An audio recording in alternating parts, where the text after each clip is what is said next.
Folks always joke about how curiosity can get you in trouble, but in my quiet little suburb out here in Colorado, it nearly torpedoed my neighbor's whole standing in the community.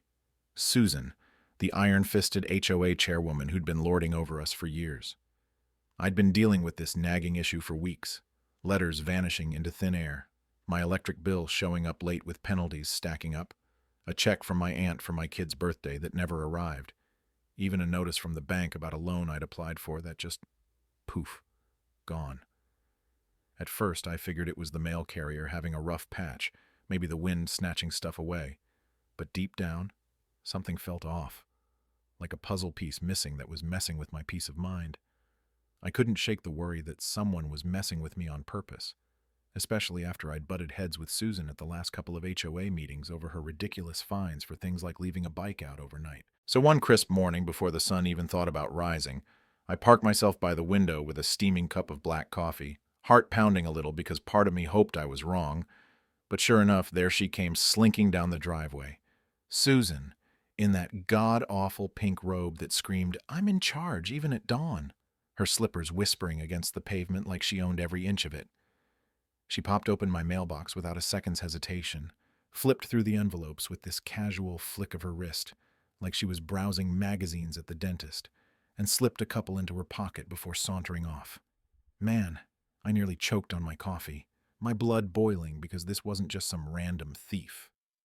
This was the woman who'd slapped me with a violation notice last month for my fence being a shade too tall, all while preaching about community standards and upholding integrity. I wanted to burst out the door, yell something like, "What the hell do you think you're doing, Susan?" But I held back. Rushing in would just spark a shouting match, her denying everything with that fake sweet smile, and I'd end up looking like the crazy one. No. If she was bold enough to pull this on me, she'd done it to others, maybe even old Mr. Jenkins down the street who'd been complaining about his missing pension statements, or Lisa next door whose divorce papers had mysteriously delayed. That realization hit me hard. Susan wasn't just nosy. She had a grudge, ever since I'd rallied a few neighbors to vote against her pet project, this over-the-top community gate that would have jacked up our dues for no good reason. And she'd been giving me the cold shoulder ever since, whispering to her cronies at meetings about how I was disrupting harmony. The more I thought about it, the angrier I got. But anger alone wouldn't cut it. I needed proof, solid as concrete, because tampering with mail? That's no petty neighborhood beef. That's a straight-up federal offense, could land you in hot water with real consequences. Fines, maybe even jail time under that law I'd looked up. 18 USC something or other. So instead of stewing, I picked up the phone and dialed the Postal Inspection Service. Yeah, those folks are like the unsung heroes of the mail world, the oldest Fed agency around, and they don't mess around when it comes to this stuff. I spilled the beans to Agent Ramirez on the line, describing the robe, the dawn raids, how it tied into our HOA drama, and he didn't brush me off. He leaned in, asking sharp questions about patterns, timelines, even if I'd noticed her eyeing other boxes.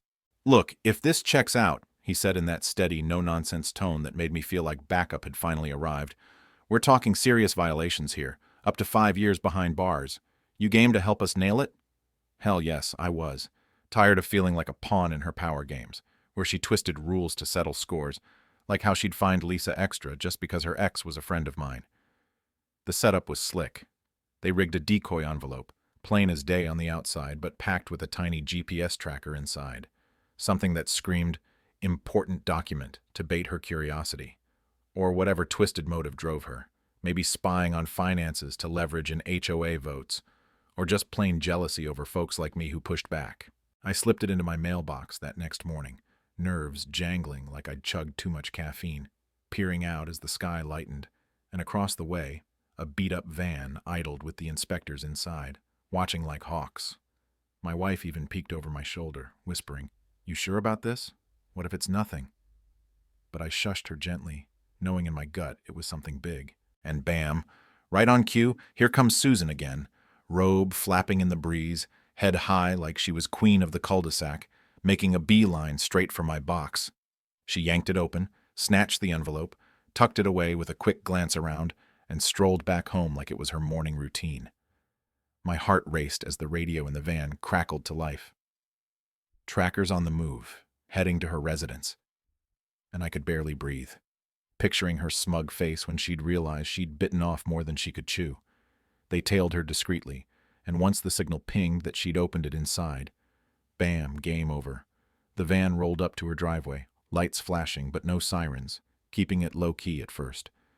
I trailed at a distance, watching as Agent Ramirez stepped out, badge gleaming, and Susan emerged on her porch, still clutching that envelope, her expression shifting from triumphant to confused in a split second. "Ma'am," Ramirez said firmly, his voice cutting through the morning air like a knife. "You're under arrest for theft and tampering with U.S. mail. Violation of Title 18, Section 1708. Hands where I can see them." Susan's face drained of color, her eyes darting wildly as she stammered, "This is absurd. I'm the HOA chair. I have every right to check on community matters. You can't do this." But Ramirez just shook his head, cuffing her wrists with a click that echoed louder than any HOA gavel. "Rights don't extend to federal crimes, Susan. Turn around." Neighbors started spilling out, Mr. Jenkins with his cane, Lisa rubbing sleep from her eyes, phones whipping out to capture the moment.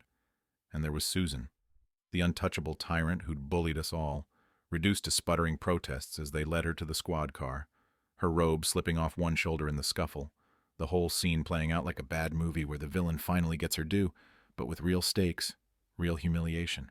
In the weeks that followed, the indictment came down hard, multiple counts.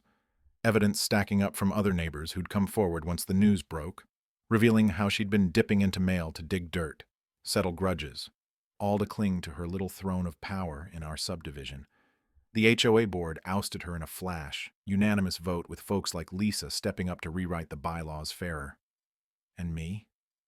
I felt this weight lift, like I'd reclaimed my own driveway, my own life, from her shadow. Justice wasn't just served. It was a wake-up call, that even in tight-knit places, power unchecked turns toxic. But here's the thing that still nags at me sometimes. Was she just a control freak gone too far? Or does this happen more than we think in these HOA setups, where one person's ego warps the whole community? Makes you wonder if we've all got a Susan lurking somewhere, or if we're too quick to judge without seeing the full picture. Hey, if this story hit home or got you thinking, drop a like, subscribe for more real-life tales like this, and hit the comments below. Tell me, have you dealt with an HOA nightmare? Was she in the wrong, or is there a gray area in neighborhood oversight? Share your take on justice in these tight communities.